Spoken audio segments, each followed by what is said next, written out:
If we need any more evidence to realize we're not a nation, we have become a holding corporation of the bankers. We got to get back to being a nation. What does that even mean? What does that look like? If we've been a captured entity with the District of Columbia, one of the three power centers around the world, like the City of London and the Vatican City, how do we get our republic back? How do we reconstitute the republic and not have 330 million people fight each other and scream like crazy because their religion says, or their pastor says, or their feelings say this, or I don't like the way you're doing that, or Orange Man bad, or I don't like digital money, or I hate Ripple, or we're going to argue until the cows come home while we're trying to reconstitute our republic and stop being a part of a corporation. One of the things that I think is the coolest thing in the world is that our Declaration of Independence recognized individual property rights, which means I can own a house, I can own a car, I can create wealth, I can pass my property on to my kids and grandkids. And that's very unique in the world. 209 countries, or however many there are, a lot of countries don't recognize individual property rights. They just don't offer it. But now we're putting together a system where there's going to be wallets, individual wallets, point to point, person to person in 3 seconds, no central authority, no middleman, no permission slip. I can send anything of value to anybody on this planet from my wallet to theirs in 3 seconds. Well, that's going to force, it's a forcing mechanism. That's going to require laws around individual property right ownership for 8 billion people around the world. How does that change China? How does that change Zimbabwe? How does that change Argentina? How does that change America? How does that change all of us? When we don't have any central authority middleman in there that can inflate the trust system, debase the trust system, steal from us, take 6 days to make the transfer happen, lose 5 or 10% of the transactions, charge us usury. Just because I want to transfer property from point A to point B to somebody, now all of a sudden we're fractionalizing and decentralizing the Bank of International Settlements and the Federal Reserve and all of these banksters. If we go back to I'll land the plane here.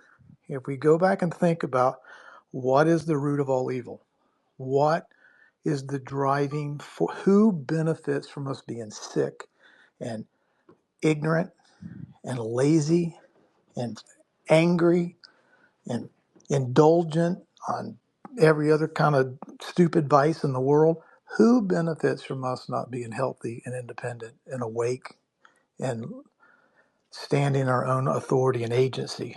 It's those that want us that position so they can better deceive us. The three groups of people that assassinated Jesus Christ: the bankers or the money changers, the church people that were housing the money changers, and the politicians that were bought by the money changers. The money changers, the religious people, and the politicians.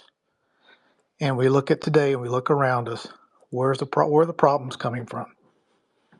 The central bankers, the George Soroses, the people that can make money out of thin air with no accountability and no transparency. They can buy any scumbag like an Adam Schiff and throw him into Congress, or pick your favorite politician that you hate. The money changers pervert the trust system, which is what money's supposed to be.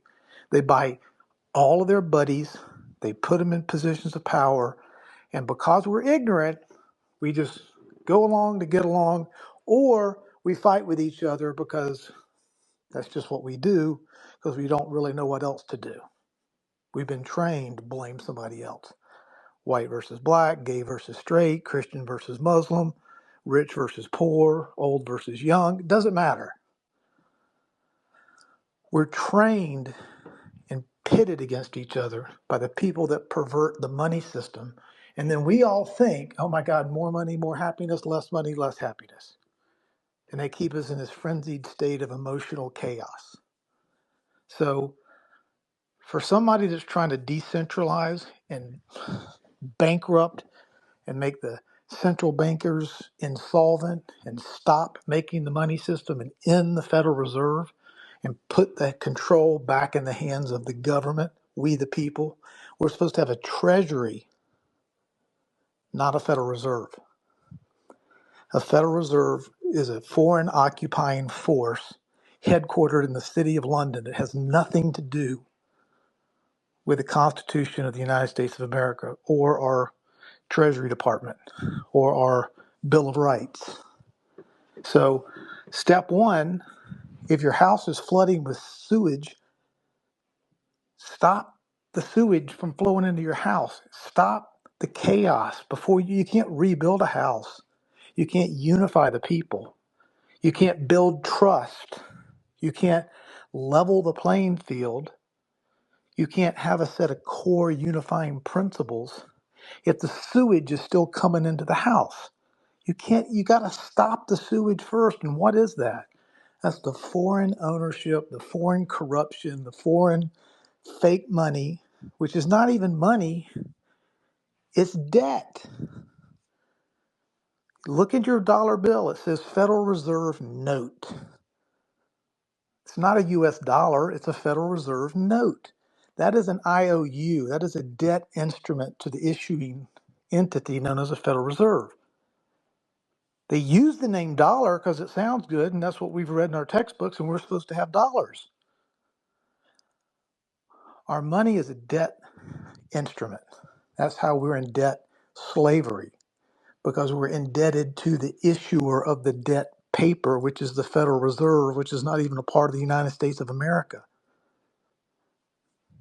If we don't get our house in order, we're never going to even start back to square one, which was the Declaration of Independence that said we have these unalienable rights issued to us by God, and we don't need a permission slip from a politician for shit.